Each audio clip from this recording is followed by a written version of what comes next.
Hello everyone, চলুন দেখি আজকে আমাদের চটপটের দুষ্ট বুড়িটা ব্রেকফাস্ট হিসেবে কি খেলো।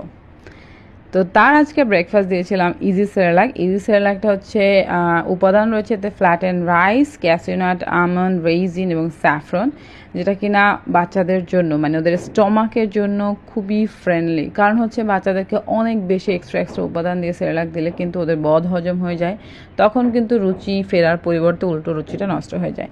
সো সেরেলাকটা নর্মালভাবে একটু বাড়ে, মানে অ্যামাউন্টটা বেশি হয়। সো আপনার বাচ্চা যতটুকু খাবে সেই অনুযায়ী আপনি একটু কম করে নিলেই হবে, প্রথমে একবার বানালে বুঝতে পারবেন। সো আমি এখানে 3 চামচ 3.5 চামচের মতো নিয়ে নিয়েছিলাম। তারপর হচ্ছে এতে আপনি আপনার পছন্দ মতো বাচ্চার এইজ অনুযায়ী হয়তো গরম দুধ অথবা ওদের যে ফর্মুলা মিল্ক সেটা অ্যাড করবেন, এবং বাচ্চা যে ঘনত্ব পছন্দ করে সেরকমভাবে খাওয়াবেন। সো এটা বানানোর প্রসেস একদমই সহজ। আপনি গরম দুধ বা গরম পানি বা ফর্মুলা অ্যাড করে সুন্দর করে না নেড়ে কতক্ষণ হচ্ছে যদি রেখে দেন তাহলে একদম রেডি হয়ে যাবে। তো এটা কিন্তু অল্প দুধ দিলে ঘন হয়ে যাবে। সো এক্ষেত্রে বাবু হচ্ছে যে কনসিস্টেন্সিটা পছন্দ করবে তেমন রাখার ট্রাই করবেন, কারণ হচ্ছে একটু বেশি ঘন হলে কিন্তু ওদের গলায় এঁটে যাওয়ার চান্স অনেক বেশি থাকে, যেটা কিনা ওরা পছন্দ করে না। সো আমার 3.5 চামচে প্রায় হাফ বাটির চেয়ে একটু বেশি হয়ে গিয়েছিল সেরেলাক। সো আমি পুরোটুকু ঈশ্বরের কৃপায় বাবুকে খাওয়াতে পেরেছিলাম এবং সে হ্যাপিলি খেয়েছে। হ্যাপিলি আসলে জোর করে ইচ্ছে করে কোনো বাচ্চাই খায় না। সো দেখা যায় একটু দৌড়ঝাঁপ করেই খাওয়াতে হয়, এটা ওটা দেখিয়ে টেকে তারপরে, কিন্তু ভুল করেও ফোন বা টিভি দেখিয়ে খাওয়ানো যাবে না, এই ব্যাড প্র্যাকটিস কখনোই করা যাবে না। সো আমার সেরেলাকটা হচ্ছে আমি রেডি করে নিয়েছিলাম।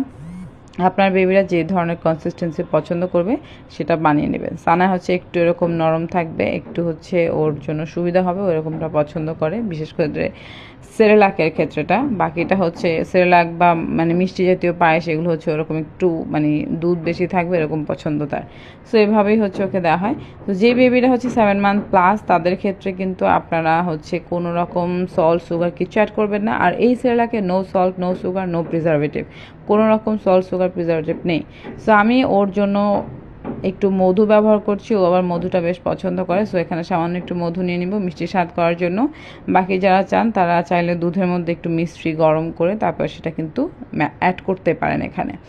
এবং যে বেবিগুলা 12 মান্থের যে কম বয়সে তাদের ক্ষেত্রে অ্যাড করার কোনো দরকার নেই, কারণ হচ্ছে তারা হচ্ছে মিষ্টি স্বাদ, নোনতা স্বাদ এগুলো কিন্তু কিছু বোঝে না, আর আপনিও ইন্ট্রোডিউস করাবেন না। ঠিক 12 মাস হয়ে যাবে তারপর থেকে ইন্ট্রোডিউস করা শুরু করবেন।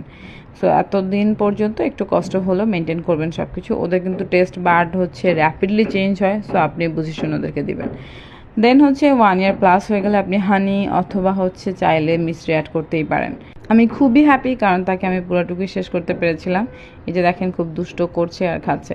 দ্রুত হজমযোগ্য এই ইজি সেরেলাকটা কিন্তু আপনারা পেয়ে যাবেন আপনাদের মোস্ট ফেভারিট সানায়াস শপে, যেখানে কিন্তু আপনারা আপনাদের বাচ্চার জন্য সব ধরনের প্রোডাক্টই পেয়ে যাবেন।